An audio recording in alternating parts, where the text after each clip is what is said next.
अफगानिस्तान पर तालिबान का कब्जा हो चुका है।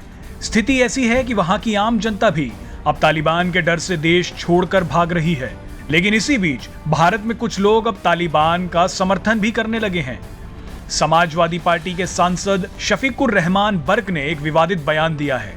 शफीकुर रहमान बर्क ने भारत के स्वाधीनता संग्राम की तुलना तालिबान के आतंक से कर दी है।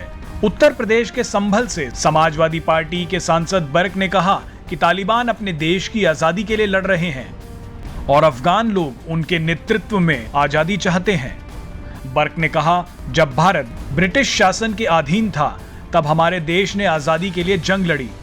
अब तालिबान अपने देश को आजाद करना और चलाना चाहता है। तालिबान वह ताकत है जिसने रूस और अमेरिका जैसे मजबूत देशों को अपने मुल्क में जमने नहीं दिया। हमारा देश जब अंग्रेजों के कब्जे में तो सारा हिंदुस्तान आज़ादी के लिए लड़ रहा था।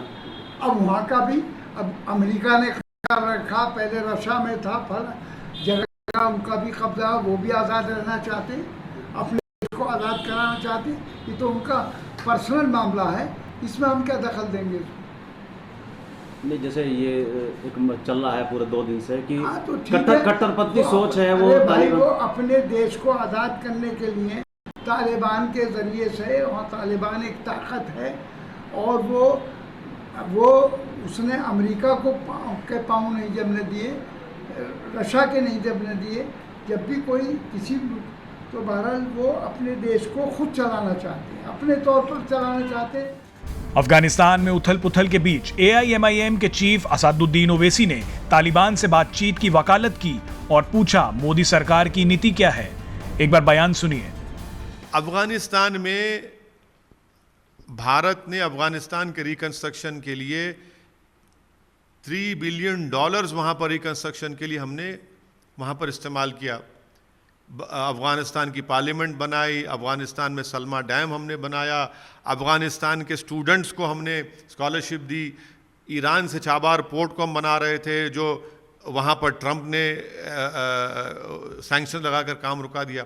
मगर 7 साल मोदी सरकार, 10 साल मनमोहन सिंह की सरकार और अटल बिहारी वाजपेयी की सरकार के भी आप 3 साल उसमें शामिल कर लीजिए, और हमारा एयरक्राफ्ट वहाँ पर भारत से उसको हाईजैक बनाकर हॉस्टल जाकर कंधार में रखते हैं। 7 साल में क्या किया आपने बताइए? क्यों नहीं हमने इनफॉर्मल या अनऑफिशियली तालिबान से हमने क्यों नहीं बात की? आपने क्या किया बताइए? आज पूरे सिक्योरिटी एक्सपर्ट्स ये कह रहे हैं कि अल-कायदा और आइसिस सीरिया से, इराक से अपने रिक्रूटमेंट के बेसिस को शिफ्ट कर रहे हैं अफगानिस्तान को अनगवर्नड स्पेसेस में।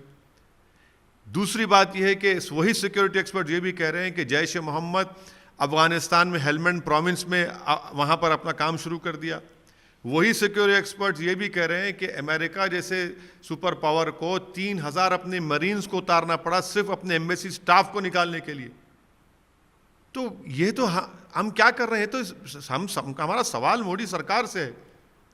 और ख़ुद आपके नेशनल एग्जीक्यूटिव कमेटी के एक मेंबर ने ट्वीट कर दिया कि हमारे भारत के 3 पड़ोसी मुल्क एक होकर भारत पे हमला कर सकते हैं। मैं उनका नाम डेलिबरेटली नहीं लेना चाह रहा हूँ। ये बताएं आप क्या करने जा रहे हैं? क्या होगा? इस पर कोई नहीं है। और ये बड़ा क्वाड हम बोलते हैं अमेरिका से क्वाड। अरे अमेरिका ने तो क्वाड में तो भारत को दूध से मक्खी निकाल के छोड़ दिया। अमेरिका ने उज़्बेकिस्तान, ताजिकिस्तान, तुर्कमेनिस्तान से एक ट्रांसपोर्टेशन शुरू कर दिया काबुल तक, जिसमें भारत ही नहीं है। तो हर एतबार से ये आज ये हालात पैदा हुए। तो इसका जिम्मेदार कौन है फिर? क्या हमने $3 बिलियन जो इन्वेस्ट किया रिकंस्ट्रक्शन के लिए, क्या उसका हम भारत को फ़ायदा मिला? अभी तक कुछ नहीं मिला।